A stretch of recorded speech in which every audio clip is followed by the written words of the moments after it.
Hi, I'm Ian Stewart, and welcome to another edition of Wide Net of Esoterica. Today, Quarantine Edition, Day 1. He calls for effect. I'm going to be going over the basic toolkit that someone might need if they were thinking about getting into timber framing. So, I will have some things in here that are nice to haves. They're not need to haves, and I'll make sure you know that they're such. So, where do we start? Measuring. All right. I tend to use tape measure for long timbers. I use 30 footers with the wide blade. I just find they're easier to handle over long distances. But as with anything, it's all your preference. So tape measure, number 1. Combination square, all right? You may have seen these lying around. You can figure out all sorts of things with this. They're especially good when trying to figure out depths of mortises. If you need to go to a specific depth or specific length on a tenon, you can set it here and just check it. Combination square. Framing squares. They're called framing squares because they were created for timber framers. Small framing square, 1 inch, 1.5 inch blade. Alright. Big framing square, 1.5 inch, 2 inch blade. Trivia: the reason why these blades are what they are is they're common mortise or tenon sizes. So these become mortise and tenon checkers. Fairly handy. There are all sorts of tricks you can do with these. I'll get into those in a later episode. Framing squares. Alright. Thanks to my good friend Peter van Diepen, and I think he's in the Netherlands right now, normally in England. I now have a Dutch folding rule. This is, the main faces are in metric, and the edges are in imperial, or in inches. Very handy tool to have. Also, pencil. This is key. I prefer the long carpenter's pencils. This one's a German make. It's ovoid. But I just find if you've got a good pencil and you mark things correctly, that's half the battle right there. So that transitions into the next class of tools, which is marking tools. So we've got measuring tools, now we've got marking tools. Timber scribe. Just an awl, basically. Handy, working on milled timbers. Get yourself a nice clean line. Chalk line. Great for doing long runs. If you end up doing any hewing, this is indispensable. I prefer the Tajima chalk line, but I mean anything works. I just find they've got a finer string. Race knife or timber scribe. This one allows you to do straight lines or circulars, so circles or half circles. If you look at older timbers, a lot of the carpenter's marks they use are carved either using a race knife, scribe, or chisel. So, marking tools. That's your marking tools. Now, cutting. All right, so we've got measuring, we've got marking, we've got cutting. So, hand tool wise, I tend to prefer the old Diston saws. This is a Diston rip saw, wider blade. Diston crosscut. I like them. I do my own hand sharpening. At least I did before my eyes started to go. They're very handy tools. You'll find a good hand saw is worth its weight in gold. Now, if you end up doing bigger work, something like this. This is a 1-man crosscut.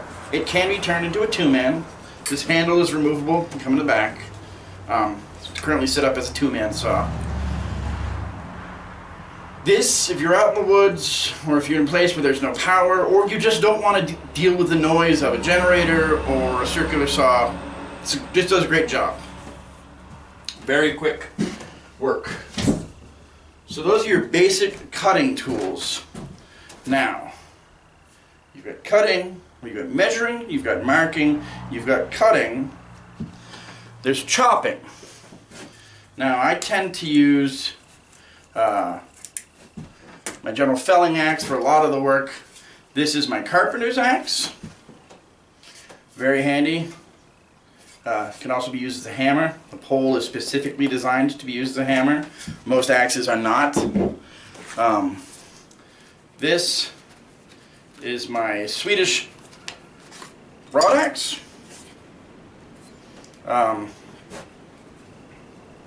Yeah, if you're hewing, you're going to need something like this. I've got a couple different broad axes. This is one of the ones I favor. So that's chopping. Carpenter's axe, broad axe. I didn't bring my filling axe with me here, but it looks like your standard hardware store axe. It's nothing very fancy. So, measuring, marking, cutting, chopping. What's next? Chiseling. Chiseling and shaping. So, your basic chisel is your 2-inch timber framer's chisel. 2-inch framing chisel. It's fairly heavy. I keep it razor sharp. This chisel will become your best friend when you're timber framing. I also have a smaller chisel. This one about 1.25 inches. This chisel is actually from the 1770s, 1780s. Still holds up. You can see here actually there's the weld line for the steel. So cast iron, wrought iron up here, steel down here. So smaller chisels, good for making smaller mortises. Also handy, the corner chisel. Good for doing exactly what it says, cutting corners. If the angle were slightly different, this would be a bruz, which is a carriage maker's tool. Now, not a necessity, you know, smaller chisel not a necessity, but good to have. Corner chisel not a necessity, good to have. This is a slick. Sometimes called a boat builder's slick, sometimes called a framer's slick. If you'll notice, it's a fairly long chisel. Long handle, socketed. This is designed to be pushed. Never use a mallet on a slick. Never use a mallet. Let the weight of the tool do the work. This is designed specifically for what it does. Go into chisel usage in another video. Slick. Note, when you're putting your tools down, just get in the habit, specifically with chisels, of putting them down so that the bevel is down. You know, it's not such a big deal if it's in its sheath, but just get in the habit of putting it bevel down. That way, if you push it on your work and there's dirt on the work, it doesn't automatically dull the blade. So, yeah. We will go into a discussion as to why sharp tools are safer than dull tools some other time. So, measuring, marking, cutting, chopping, chiseling. Along with chiseling, mallets. I tend to use this style mallet. I have other mallets that are made out of lignin vitae that are great for really doing getting in there with some heavy weight. But for everyday work, this has got a nice balance to it. I can work this all day and not end up with tennis elbow. You know, I'm 42, not 22. So for my take, these wood is good mallets are worth their price. So that's your malleting basics. Last two things you're going to need. Jack plane. Alright. This is a number 4. I've had this plane for years. It's an old Stanley. It's kind of my warhorse. Does what you need to do. Other plane I tend to prefer is a 220 block plane. Now, it's good for doing end grain, chamfers, that sort of thing. So, what do you actually need? 2-inch framing chisel, measuring tools, a good pencil, a saw to cut with, and a mallet. That's your basics. So if you were to get, say, a framing square, get a big one. Get a combo square. Get a package of pencils, good carpenter pencils, worth their weight. Measuring tape, mallet, 2-inch framing chisel, a good saw,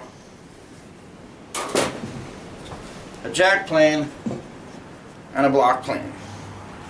That's your basics right there. You want to upgrade, throw in a slick, maybe a corner chisel. Down the road you can think about getting some of these axes if you get into hewing. But that's your basics right there. That is your basic timber framers kit. So, I'm Ian Stewart. I managed not to cough through that entire thing. Remember, there's a form. You just click down below. Takes you through. It's a Google form. Fill it out. Fill out a question. If you have a question for me, you want me to answer something, please go ahead and fill out that form. And we'll see you next time here on Wide Net of Esoterica. Thanks for coming.